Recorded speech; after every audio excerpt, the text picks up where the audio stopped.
Hello everyone, this is Poohhead189, and today I'm doing something, well, it's not the Q&A, but I was asked a few questions and then also given a big theory, and they seemed very interesting, and I wanted to do it real quick before the main Q&A, because this was not asked in the main Q&A community post.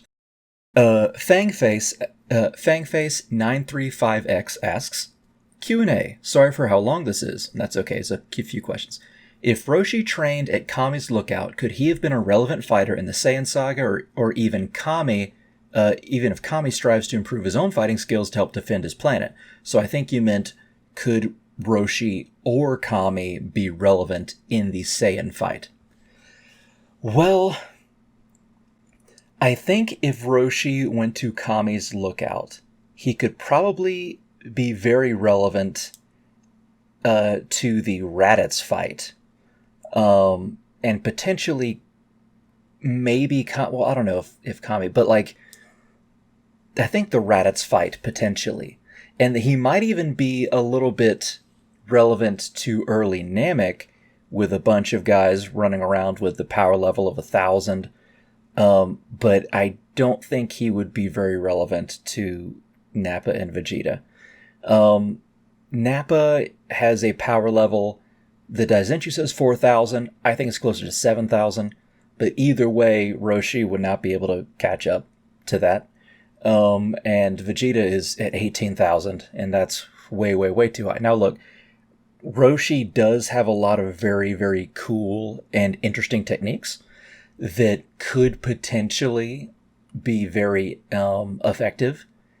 But the thing is like, it's the Chaozu problem.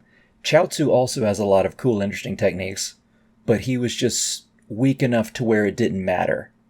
He still could not affect Nappa with his psychic abilities, and that's unfortunately how Dragon Ball scaling works.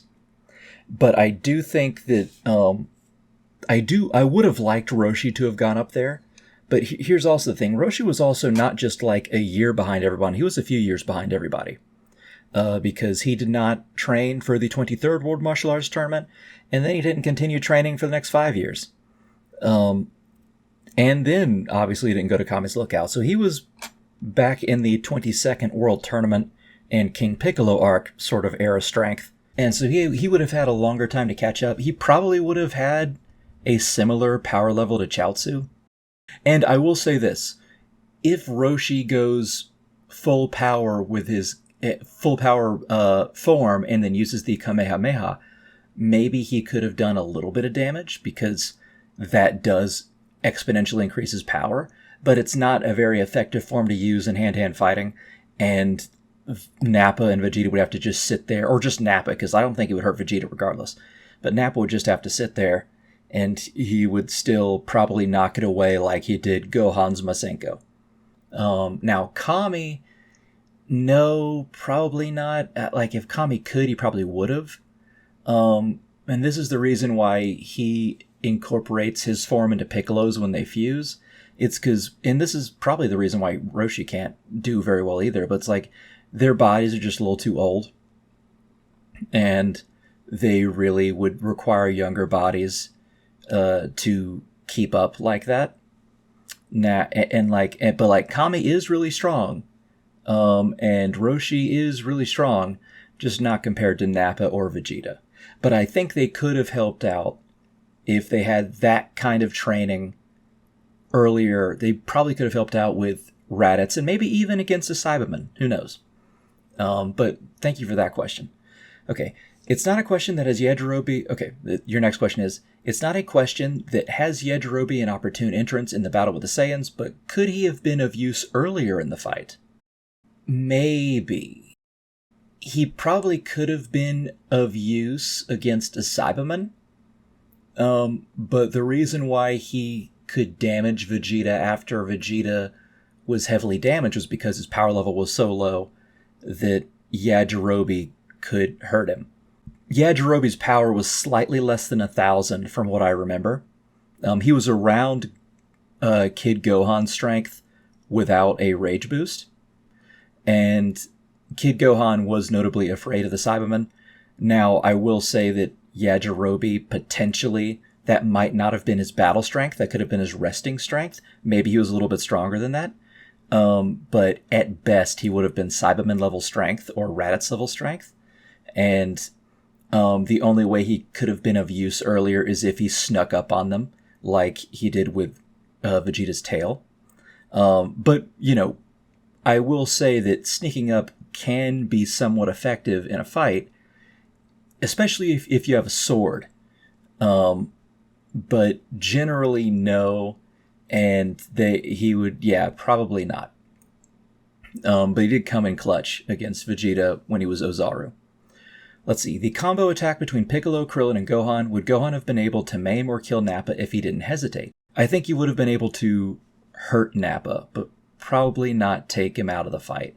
But I think Nappa would have definitely felt it in the morning. Like, it would have been a pretty effective attack. Okay. I'm interested to know your thoughts on most characters having to sit out of the early Namek saga. Okay. For instance, if Tien Shinhan, Yamcha, like it, Piccolo, or Goku, or even Yajirobe had their power level or power awakened by Guru, how would this affect the latter part of the saga? Would it still be irrelevant when it comes to Frieza? That's interesting. This gets into potential territory because, and by that I mean like the territory of the potential term, and that's always very problematic since people don't really understand what that means a lot of the time, and we don't know how much potential Tien or Yamcha would have had. I think Piccolo was his most effective being at King Kai's and to be able to come back. I think likely Tien and potentially Yamcha would have been able to have had their potential unlocked to be closer to Gohan's strength, because Gohan's power level can continue a little bit further than Krillin's. Now, I don't think that Krillin has, quote, the least potential, but Tien usually is stronger than Krillin and is able to get strength quicker, and the more strength you have, the easier it is to unlock potential, or the more potential you tend to have. And so Tien probably, and Yamcha has always just been naturally strong. He was naturally strong when Goku first met him, and so he likely has a fair bit of potential as well. It was all self-taught for Yamcha for a long time. So their potential unlocks might have been a little bit more effective than Krillin's, even though Krillin's was fairly effective. I think that it would have been really neat to see them there. I would have loved it to see them there. But I don't know if it would have been relevant against Frieza unless something else. I mean, like, sure, they could have used their special attacks like Krillin used his Kienzan or Destructo Disc, and it probably would have knocked Frieza around or given him some pain, especially since the potential unlock tends to increase. It stopped after going on for a while. It's really difficult to say. I bet Tien and Yamcha would have been able to, and Krillin, if Tien, Yamcha, and Krillin and Gohan all fought together, they probably, the Raccoon fight might have been a little bit different. And I think if Tien and Yamcha were wished back during the Namek arc, instead of just getting their potential unlocked, they might have been even more effective. It's really hard to say because Gohan and Krillin do train on the way to Namek for about a month. And Tien would probably be a bit stronger than all of them when he got there. And he might have, and so if he got his potential unlocked, he'd probably be maybe Dodoria level strength. Who knows, maybe slightly weaker, maybe slightly stronger. Yamcha would probably be around Krillin's strength. Gohan has a lot of potential, but he's also very young there. Yajirobe, I doubt it. I doubt Yajirobe would have been able to help. I think most of his stuff at that point would have been from sneak attacks and his sword. And that's not to say Yajirobe doesn't have a lot of potential. That just means that Yajirobe just didn't... He was very strong naturally when Goku first met him. He was only slightly weaker than Goku and Tien and Roshi, and maybe around Yamcha and Krillin's strength. It's kind of hard to say how strong Yajirobe was. Goku never said he was super strong. He just said like, oh, he's really tough. And Yajirobe did destroy Symbol, but Yajirobe was more tough than anything. But he also didn't continue to train after that. In fact, he hardly ever trained at all. And he only trained at Kame's just as a last resort. But if he trained like earlier and then went to Kame's like he did, he probably would have been closer to maybe Yamcha level strength, but he just didn't.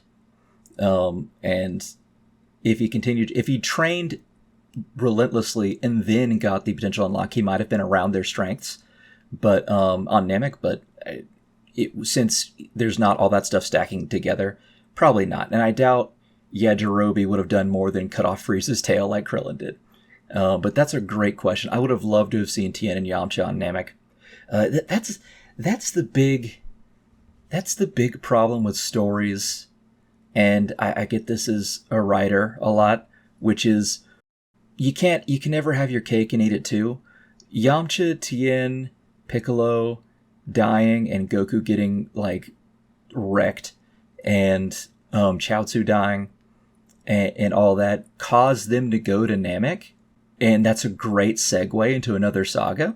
But at the same time, you would still like to see them in that saga. So you're like, you can't have your cake and eat it too. And this fucks with me and my plotting all the time. I'm like, man, this would be a great way to segue into a plot thread, but I also want this thing in the plot thread that can't happen if this happens. And it sucks, but that's just how it is.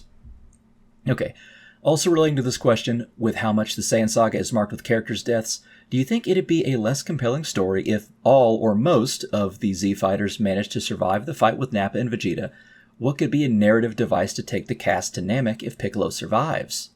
I think a few more characters could have survived, and it would still be one of my favorite, if not my favorite saga, because Saiyan Saga is my favorite saga, at least in Z.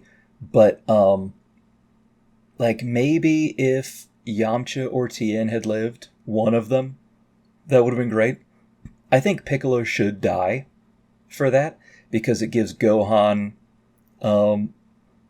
just this thing to work towards, and Piccolo comes back at the right time on Namek, and he meets Nail, and I think that works perfectly with Piccolo. I think if Yamcha or Tien, one of them survived, that would have been good. Probably Yamcha, just because I think if Chaozu dies, Tien would definitely keep fighting until he died. But I think if Yamcha had not been blindsided by the self-destruct of the Cybermen, he might have been able to live, if not just completely beaten up. Their deaths do make it quite compelling, though. It's the same thing with the King Piccolo arc. There was not so much death until that happened. Until Krillin suddenly gets assassinated, and then Roshi sacrifices his life and dies. And then Chaozu is killed by King Piccolo after he tries to sacrifice himself, or he tries to fix things. And then Tien, they think Tien is dead, and they think that Goku is dead because Goku gets beaten up by Tambourine. And so that made it really compelling. I think the only way that they could have done it and made it compelling with the Saiyan arc is if they thought some of them were dead when they weren't, and then they switched battlefields and stuff like that. I don't know. I think Piccolo does need to die, though, for them to then go to Namek. But they could also potentially, Vegeta could mention something as he's fleeing, saying like, I'm going to Namek, and then when I come back, I'm finishing you off. And so they go to Namek instead to stop Vegeta and to save the villagers. They could do that, potentially. But I think Piccolo dying is probably the best narrative device for that. Okay. As this is a question I can't think of a logical answer to, I'll also ask, who in this alternate scenario would you have die? Okay, for example, Chaozu and Piccolo, if their sacrifice of the group needs new Dragon Balls. Okay, yeah, I think I would still have Piccolo die. I think Maybe Tien dying, as much as I would want to see him on Namek. Man, that would suck if he still dies. But like, Tien dying does help him get the Neo Tri-Beam, and but it does take him out of the saga, except for like the like half filler of the Ginyu arc of the Ginyu fight, which sucks. But I think I would choose Yamcha surviving, probably, and then going to Namek too. Yamcha or Tien, but probably Yamcha. Let's see. I love the humans a lot, especially Yajirobe, Yamcha, and Tien. Yeah, same here, believe me. And wish Toriyama found a way to keep them relevant. Krillin on Namek is a healthy example of this. True. Even being outpowered, he played to all of his strengths. Exactly. Krillin's extremely resourceful, and the other humans could definitely be too. I would have loved to have seen Tien fight someone like Dodoria or Zarbon, or Tien and Yamcha together to do that. That would have been amazing. Or even before they get potential unlocked, just fighting a bunch of Frieza soldiers. That would be cool. I would have loved that. Or Kui even. Imagine Tien versus Kui. It'd be hilarious. But thank you, Fangface. I appreciate your questions. I love the Saiyan arc. Okay, and I also want to shine some light on a theory I got extremely recently by a patron. Okay, and this is by my patron Autumn, and Autumn is like, for some reason, Autumn wants to give me $30 a month, which is insane. So everyone, please thank Autumn. But Autumn, here's Autumn's theory. So I've been thinking about this for a while. What if Tien had to stop fighting after the Cell arc, and that's why he disappeared until the very last moment of the Buu arc? It got me thinking about what would cause him to think this way, and as I was watching Poohead's Tien in the Tri-Beam video, awesome, thank you so much, I saw this panel of Roshi explaining that it causes one's life to be shortened. True. Could that mean if it sacrifices the user's lifespan? Actually, that is what that means. Like, what I'm trying to get at is that perhaps it takes off years from people's natural lifespan. Like, if I would live to 85 years old and I used the Tri-Beam, I would lose 1 year off of my life by forcing my body to perhaps produce the Genki via pushing the cells to go through sort of rapid telomere shortening, aging them to get that Genki energy that I would just die at age 84. I feel that it would more than explain the sparing usage beyond overwhelming threats that Tien most times literally knows he would die against. Building on this, it would also explain how once he trains with King Kai, how his Neo Tri-Beam is so incredibly strong, like Poohead even notes, with the pulling up with a howitzer to a knife fight analogy. I remember that. Being able to incorporate the incredible Genki control training Goku went through that was required to make attacks like the Genki Dama / Spirit Bomb into his own technique that also uses that skill to raise the potency of it. Maybe he had it as a last resort so often because it was such a big trade-off it should only be used in life or death stuff. That is true. And he made it for Vegeta if he ever happened to go rogue or find out how to get Super Saiyan, and Piccolo wouldn't be able to keep him in check so potentially. Once he spams that shit against Cell right after saying he might die to his best buddy, he does say that to Chaozu, maybe he planned to straight up use his entire natural lifespan to hold Cell with and use up all the years he had left to kill him, and was saved from fully committing when Goku shows up to grab everyone. It would also give a lot more context to the weird end of Cell arc scene where he says goodbye and that he will potentially never see some of them again. He could be saying this as a cryptic way of letting everyone know he might not have much longer due to all the lifespan he has used against Cell, and he wouldn't show up to any further threats to the world. Also explaining why he doesn't show up until the final moments of a Buu arc, he is following his own belief that unless you have something to contribute, you can be a liability, like he talks about at the beginning of the Android arc when saying the Z-Fighters shouldn't even show up if they can't fight. True, yeah.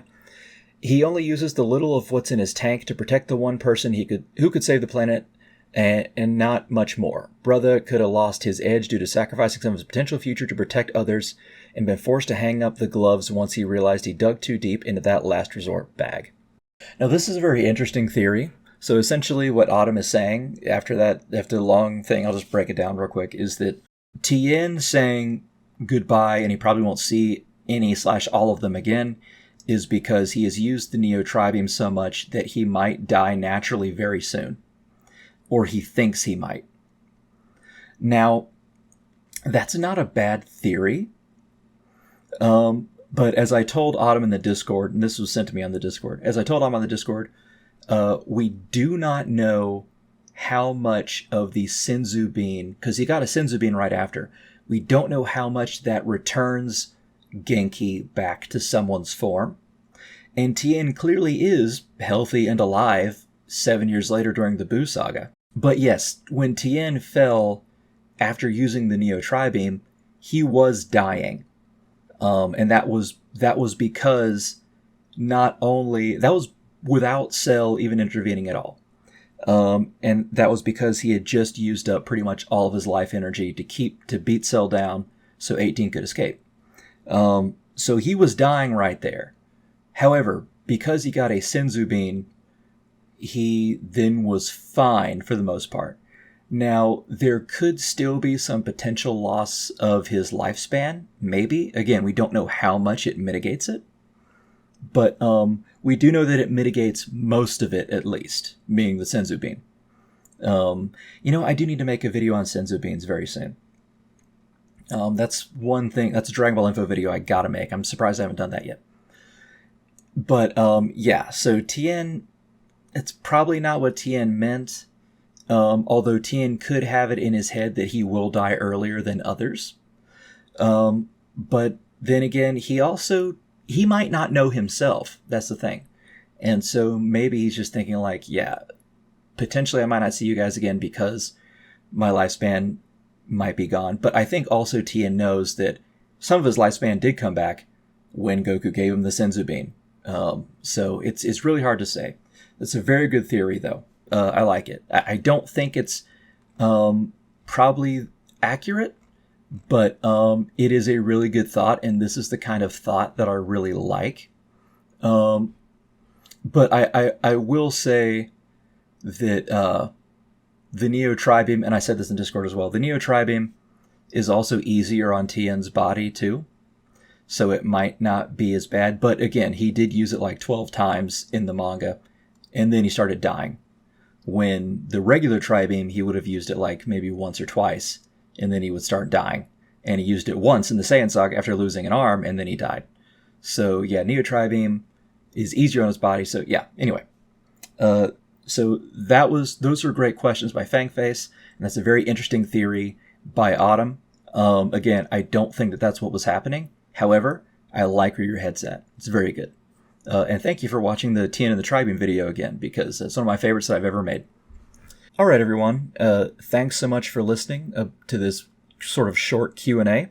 I will do the big Q&A very soon, probably in just 2 or 3 days. But I want to get this out there. All right, guys. Remember, I have my social media links and my Patreon and the Discord below, just in case you're interested. And my other YouTube channel as well. Very soon, in fact, maybe even when this video is out, I will have made a video on Tolkien's afterlife for Lord of the Rings and what the afterlife is like, from what we know. So if you're interested in that, go check that out on my other channel. Okay, guys, have a good one. See ya.